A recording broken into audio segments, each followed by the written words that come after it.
AIIMS का open round start हो चुका है। बेसब्री से इंतजार कर रहे थे, लेकिन एम्स अपने फर्स्ट राउंड सेकंड राउंड के काफी टाइम बाद में अपने थर्ड राउंड यानी कि ओपन राउंड को स्टार्ट करता है। लेकिन इस बार हमारे लिए ओपन राउंड में कुछ चौंकाने वाली बातें जैसे कि आपको थंबनेल में दिखी कि 226 प्लस 151 खाली सीट्स ओपन राउंड के अंदर, वो भी एम्स की। यानी अप्रॉक्सीमेट आप मान के चलिए कि यहाँ पे करीब करीब आपको देखने को मिलेगी 25 से 30% खाली सीटें।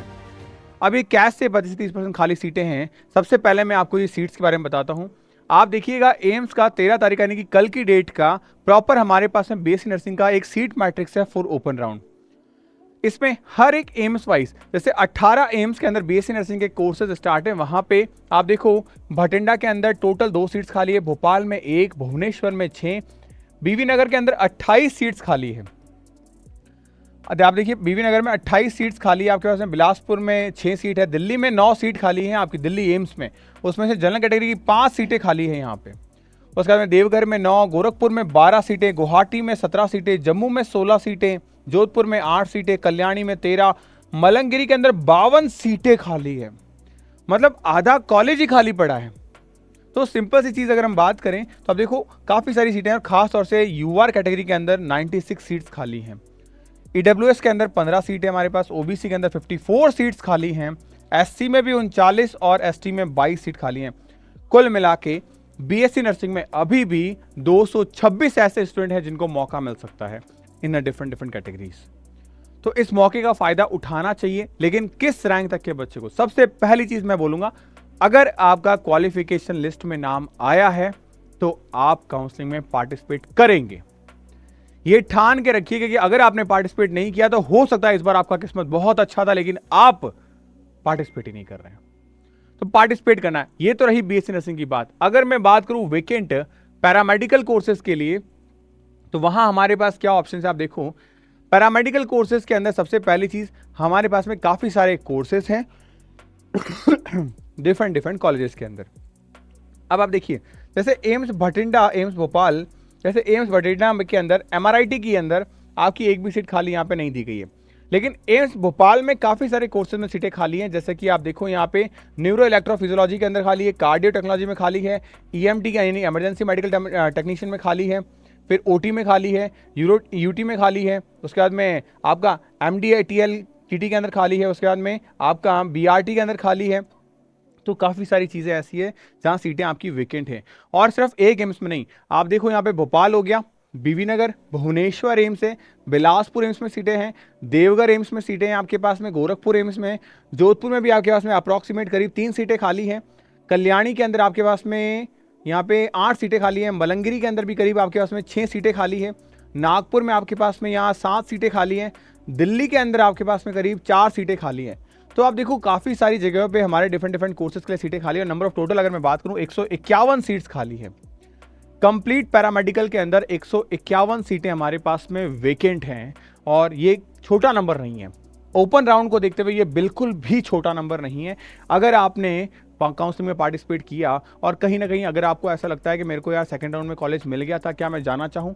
नहीं, मत जाइएगा। लेकिन अगर आपने काउंसलिंग में पार्टिसिपेट किया, आपको कोई सीट नहीं मिली और आप क्वालिफिकेशन लिस्ट में आपका नाम है, तो आप पार्टिसिपेट कर सकते हैं। बहुत सारे ऐसे स्टूडेंट भी हैं जो क्वालिफिकेशन लिस्ट में नाम नहीं आया, तो क्या वो पार्टिसिपेट कर सकते हैं? बिल्कुल कर सकते हैं। यहाँ कुछ चीज़ों का आपको ध्यान रखना है, वो सारी चीज़ें मैं आपके साथ शेयर करने वाला हूँ। सबसे पहली चीज़, जो बच्चा एम्स की काउंसलिंग करना चाहता है उसके पास में ऑप्शंस क्या हैं? उसके पास में ऑप्शंस है कि एम्स में अभी काउंसलिंग वो 2 जगहों पे कर सकते हैं। एक है उनके पास में बीएससी नर्सिंग के लिए, और दूसरा है उनके पास में पैरामेडिकल के लिए। अगर आप बीएससी नर्सिंग एंड पैरामेडिकल में जाना चाहते हैं, पैरामेडिकल के लिए आपके पास में सिक्योरिटी फीस आपकी 5,000 रुपये ली जाएगी for open round only, and BSc nursing के लिए आपके पास में 25,000 रुपये ली जाएगी। डरना नहीं है, अगर सीट मिल गई तो आपके ये चली जाएगी कॉलेज फीस के अंदर और बाकी रिफंड हो जाएगी, और अगर सीट नहीं मिलती है तो भी ये रिफंड हो जाएगी, लेकिन रिफंड उसी अकाउंट में होगी जिस अकाउंट से ये पेमेंट कटेगा। अच्छा, अब ज़रूरी चीज़, इसमें पार्टिसिपेट कौन कर सकता है? इसमें पार्टिसिपेट वो भी कर सकते हैं जिनको सेकेंड राउंड में सीट अलॉट हुई है। तो जो अलॉटेड कैंडिडेट हैं वो भी अप्लाई कर सकते हैं। जिनको मैं कहूँगा कि जो क्वालिफाई भी नहीं कर पाए वो भी यहाँ पे क्या है, अप्लाई कर सकते हैं। तो क्वालिफाइड कैंडिडेट जो है वो तो कर ही सकते हैं, लेकिन जो नॉन क्वालिफाइड कैंडिडेट हैं, जो ओपन राउंड में ही जिनको बोला गया कि आप सीट ले सकते हैं, वो भी यहाँ आ सकते हैं। अब सबसे बड़ा सवाल कि बीएससी नर्सिंग एंड पैरामेडिकल में से बहुत सारे ऐसी गर्ल्स हैं जो दोनों अपॉर्चुनिटीज रखती है, क्योंकि गर्ल्स के लिए पैरामेडिकल भी ऑप्शन ओपन है और बीएससी नर्सिंग भी ऑप्शन ओपन है। मैं उन्हें कहूंगा कि अगर आपके पास में लास्ट चांस है तो आप दोनों की काउंसलिंग करवाइएगा। अब सबसे ज़रूरी चीज़ जो बच्चे अक्सर मुझसे पूछते हैं कि sir first round second round हो चुका, ओपन राउंड में क्या लास्ट चांस है हमारे पास? बिल्कुल लास्ट चांस है आपके पास में। ओपन राउंड में उनको अलाउ किया जाएगा जो क्वालिफाइड स्टूडेंट हैं, और उनको भी जो नॉन क्वालिफाइड है, ध्यान रखिएगा। अब डेट के बारे में बात करें तो रजिस्ट्रेशन एंड चॉइस आपकी स्टार्ट हो रही है 13 से लेके 18 सितंबर तक, मतलब कल से स्टार्ट हो गई है। पैरामेडिकल के लिए अलॉटमेंट लिस्ट आपकी 23 को आ रही है। जॉइनिंग आपकी 24 से 27 के बीच में है। सिक्योरिटी फीस जैसा कि मैंने बताया 5,000 रुपये ली जाएगी, जो कि आपकी रिफंडेबल है। No registration option in a paramedical courses, आप नए रजिस्ट्रेशन यहाँ पे नहीं कर सकते हैं, ध्यान रखिएगा। जैसे कि आप अगर चाहते हैं कि नहीं यार मैं कॉलेज ले लूँ एंड देन फिर रिज़ाइन कर दूँ, नहीं, आप रिज़ाइन नहीं कर पाएंगे। आपकी जो ये फीस है ये क्या हो जाएगी, फोरफाइट हो जाएगी, यानी कि आपको ये पैसा वापस रिफंड नहीं किया जाएगा। अगर आपको कॉलेज मिल गया तो, नहीं मिला तो मिल जाएगी। सिक्योरिटी फीस जो है वो किसी भी हाल में आपको रिटर्न नहीं की जाएगी, ध्यान रखना। अगर आप कॉलेज को ड्रॉप करते हैं, किसी सीट को छोड़ते हैं मिलने के बाद में तो। उसके बाद अगर हम बात करें यहाँ पे बीएससी नर्सिंग के लिए, तो आपके पास वही सेम डेट है बीएससी नर्सिंग के लिए भी, ऑर्डर के लिए। एंड अलॉटमेंट आपका 22 को होगा, पहले हो जाएगा पैरामेडिकल से। जॉइनिंग आपकी 23 से 27 है। सिक्योरिटी फीस यहाँ पे 25,000 रुपये ली जा रही है, और यहाँ पे भी रेजिग्नेशन आपको अवेलेबल दिया गया है, ध्यान रखना। अब इंपॉर्टेंट चीज, fees will be return to the same account, जिस अकाउंट से आप पेमेंट कर रहे हैं, सिक्योरिटी फी पे कर रहे हैं, उसी अकाउंट में वापस रिटर्न होगा। तो ये एक डिफरेंस है, आप देखिएगा यहाँ पे नो रेजिग्नेशन है और यहाँ आपके पास में रेजिग्नेशन का ऑप्शन ओपन है। उसके बाद में ये सारा सीट मैट्रिक्स जो मैंने आपको दिखाया कि डिफरेंट एम्स के अंदर कहाँ कहाँ सीटें बाकी हैं। अब आप में से बहुत सारे ऐसे कैंडिडेट हैं जो ये चाहते हैं कि हमें क्या भैया काउंसलिंग करनी चाहिए या नहीं करनी चाहिए। मैं आपको एक चीज़ कहूँगा कि वैसे देखा जाए तो एम्स की जो इतनी सारी सीटें वेकेंट हैं, तो लगभग जो क्वालिफाइंग स्टूडेंट हैं जिस रैंक तक आ रहे हैं, वो एक उम्मीद लगा सकते हैं कि यार हमें सीट मिल जाएगा। जैसे जनरल कैटेगरीज के अंदर अगर आपकी रैंक जो है वो करीब 8,000 तक आ रही है, तो आप अब यहाँ ट्राई कर सकते हैं। ओबीसी के अंदर आप 10,000 तक आ रहे हो, ईडब्ल्यूएस में भी आप 10 से 12,000 के आसपास हो, एंड एसटी एससी वाले अगर 20,000 रैंक तक हैं तो वो यहाँ पे ट्राई कर सकते हैं।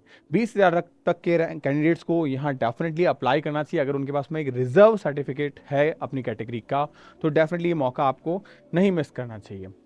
क्वालिफाइंग मार्क्स तो जैसे कि आपको पता है 50, 45 से 40 से ही, इससे हमें कोई मैटर नहीं करते, बिकॉज क्वालिफाइंग मार्क्स तो सबके पास हैं, बट सीटें उस मार्क्स पे नहीं मिल पाती है। तो जिस मार्क्स पे जो चीज़ें हैं वो मैंने आपको बताई है क्वालिफाइंग मार्क्स के अलावा। बट अगर आप में से कोई ऐसा स्टूडेंट है जिसने क्लास 12 इसी साल दिया था और वो चाहता है प्रॉपर तैयारी करना, अगर आप एज द पेरेंट्स देख रहे हैं इस वीडियो को, तो मैं आपको बता दूं, अगर आपके बच्चे ने इसी साल कक्षा 12वीं दी है एग्ज़ाम और कहीं कहीं 60, 55, 50 मार्क्स लेके आया है, तो आप उसे एक और मौका दे सकते हैं 7 से 8 महीने का, क्योंकि इस मौके से आप अपने ऊपर एक फाइनेंशियल लोड को कम कर दोगे। करीब 8 से 9 लाख रुपए बच जाएंगे आपके, और बच्चा एक ऐसे इंस्टीट्यूट से पढ़ सकता है जो वर्ल्ड के प्रेस्टिजियस फिनोमेना में नाम रखता है अपना।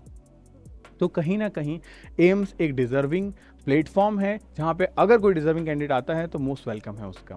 आप चाहते हैं कि बच्चा हमारा एक लाइफ सिक्योर करे, जहाँ पे सैलरी बहुत अच्छी हो, एक अच्छा रुतबा मिले, लोगों में जान पहचान बने कि यार उनका बच्चा एम्स में है, तो कहीं ना कहीं एम्स ऐसी चीज़ है, आप इसके लिए कहीं ना कहीं 8 महीने दे सकते हैं अपने बच्चे को। अगर आप एज ए स्टूडेंट देख रहे हो तो भी ये मौका आपको मिस नहीं करना चाहिए, अगर आपने इसी साल क्लास 12 देखा। क्योंकि जहाँ नीट में लाखों ऐसे बच्चे हैं जो अपने ऊपर समय देते हैं, पेरेंट्स अपने बच्चों पर समय देते हैं, 2-3 साल का ड्रॉप देते हैं, वहाँ हमें एक बार ट्राई ज़रूर करना चाहिए। और इस ट्राई को आप एम्स नर्सिंग इंस्टीट्यूट के हमारे प्लेटफॉर्म के साथ, जो इंडिया का लार्जेस्ट प्लेटफॉर्म है, लीडिंग प्लेटफॉर्म है, जो हर एम्स के अंदर डिफरेंट कॉलेजेस में बच्चों को डिफरेंट कैटेगरीज के अंदर सिलेक्शन दे रहा है। इसमें हम खुद आपको 3-3 बार इंटायर सिलेबस पढ़ा रहे हैं, मॉड्यूल्स आपको अवेलेबल करवाए जा रहे हैं, आपको नोटबुक्स मिल रही है, आपके साथ में वीकली मंथली टेस्ट हैं, हर एक चीज़ प्रॉपर मिल रही है। 251 की टेस्ट सीरीज़ भी आपको मिलती है, और जो एम्स के लिए ज़रूरी स्टडी मटेरियल है, जो आपको पीछे बुक्स दिख रही है, ये सारी आपके घर पर डिलीवर की जाएगी। तो अगर आप चाहते हैं प्रॉपर प्रिपरेशन करना या कोई क्वारी रजिस्टर्ड करना, तो डेफिनेटली आप हमें कॉल कर सकते हैं 8233733706 नंबर पे। पर्सनली आपको गाइड किया जाएगा हर एक चीज़ के बारे में कि आपको किस तरीके से प्रिपरेशन करनी चाहिए और अभी जिस लेवल पे आप हैं उसको कैसे आप इंप्रूव कर सकते हैं। होपफुली वीडियो आपके लिए बहुत हेल्पफुल रहा होगा। अगर ये वीडियो हेल्पफुल है तो इस वीडियो को लाइक जरूर करिएगा एंड अपने चैनल को सब्सक्राइब जरूर करिएगा। मिलते हैं नेक्स्ट वीडियो में, तब तक के लिए गुड बाय। पढ़ते रहिए, मुस्कुराते रहिए, स्टे हैप्पी, स्टे हेल्दी।